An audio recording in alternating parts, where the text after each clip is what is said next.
भिन्नों का जोड़। अब आओ देखें कि भिन्नों को कैसे जोड़ते हैं। मेरे सामने यह आयताकार पट्टी है और अगर आप इस पट्टी को देखें तो आप देख सकते हैं कि 5 भागों में से 2 भागों को बैंगनी रंग किया गया है और 5 भागों में से 1 भाग को हरा रंग किया गया है। तो अगर मुझे यह भिन्न के रूप में लिखना है तो मैं कह सकती हूँ कि पट्टी में से 2/5 भाग बैंगनी है और 1/5 हरा है। और अगर मैं यह कहूं कि चित्र का कितना भाग रंगा हुआ है तो मैं क्या कर सकती हूँ कि मैं दोनों भिन्नों को जोड़ दूं।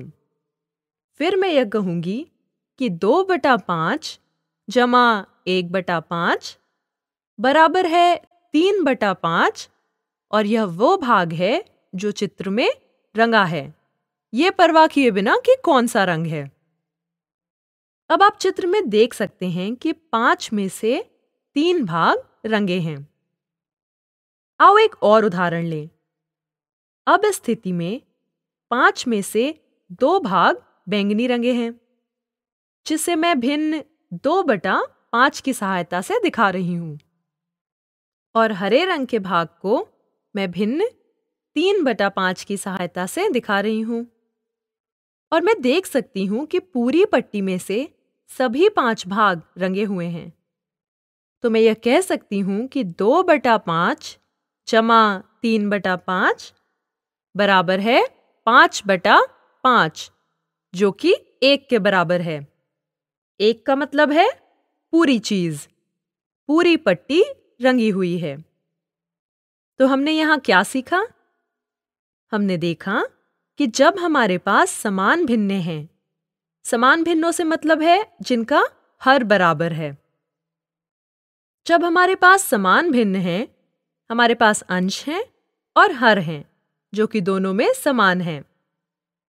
पहले उदाहरण में अंश 3 है, जो कि 2 जमा 1 के बराबर है और हर 5 है। दूसरे उदाहरण में 2 जमा 3 बराबर है 5 के, जो कि अंश है और हर यहाँ भी 5 है। अब ये समान भिन्नों के लिए था। पर असमान भिन्नों के लिए हम क्या करें? आओ इस उदाहरण में देखें कि असमान भिन्नों को कैसे जोड़ते हैं। यहाँ पर भिन्न 1/8 और 7/12 है, अर्थात ये असमान भिन्न हैं। अब हम जानते हैं कि समान भिन्नों को कैसे जोड़ना है। तो हम क्या कर सकते हैं कि हम इन भिन्नों को समान भिन्न में बदलें। आओ देखें कि हम इन्हें कैसे बदलते हैं। पहले हम हरों का एलसीएम निकालते हैं, यानी लघुत्तम समापवर्त्य, और तब हम इन भिन्नों का समतुल्य भिन्न ज्ञात करते हैं, जहां पर नया हर दोनों हरों का एलसीएम या लघुत्तम समापवर्त्य है। आओ एक उदाहरण पर नजर डालें ताकि हम इसे अच्छे से समझ सकें। तो यहां मेरे हर 8 और 12 हैं। तो मैं क्या करने जा रही हूं कि मैं इन हरों का एलसीएम ज्ञात करने जा रही हूं। अब 8 और 12 का एलसीएम 24 है। 8 3 बार 24 होता है और 12 2 बार 24। अब आओ 1/8 और 7/12 के लिए समतुल्य भिन्न ज्ञात करें, जहां पर हर 24 होगा। अब 1/8 के लिए समतुल्य भिन्न 3/24 होगा और 7/12 के लिए समतुल्य भिन्न 14/24 होगा। पहली स्थिति में हमें अंश और हर दोनों को 3 से गुणा करना है और दूसरी स्थिति में हमने अंश और हर दोनों को 2 से गुणा किया ताकि हमें हर 24 प्राप्त हो। अब मेरे पास यहाँ समान भिन्न हैं। अब क्योंकि ये समान हर भिन्न हैं तो इनका जोड़ करना आसान है। 14 जमा 3 बराबर है 17, तो हमारा अंश 17 है। हर वही रहेगा जो कि 24 है। तो हमारा उत्तर हुआ 17/24। तो हम कह सकते हैं कि 1/8 जमा 7/12 बराबर है 17/24 के। अब आओ इस उदाहरण को देखें। हमारे पास यहाँ यह है कि यहाँ 3 भिन्ने हैं और तीनों भिन्ने असमान भिन्न हैं। तो अब हम क्या करेंगे?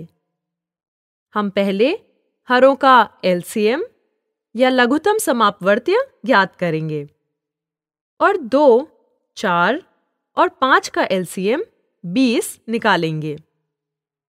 2 10 बार 20 होते हैं और 4 5 बार 20 होते हैं और 5 4 बार 20 होते हैं। अब आओ इन 3 भिन्नों के लिए समतुल्य भिन्ने ज्ञात करें, जहां हर 20 है। तो 1/2 या आधे के समतुल्य भिन्न 10/20 हैं।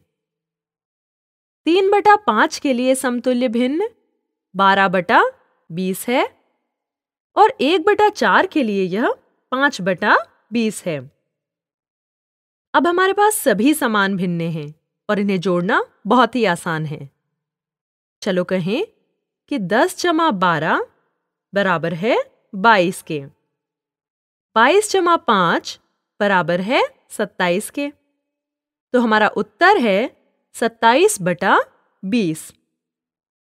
इसलिए 1/2 और 3/5 और 1/4 का जोड़ 27/20 है। अब क्या होगा यदि मैं इन भिन्नों को अलग क्रम में जोड़ूं? क्या होगा अगर मैं 3/5 जमा 1/4 जमा 1/2 करूं, अर्थात अलग क्रम में? क्या मेरा उत्तर बदल जाएगा?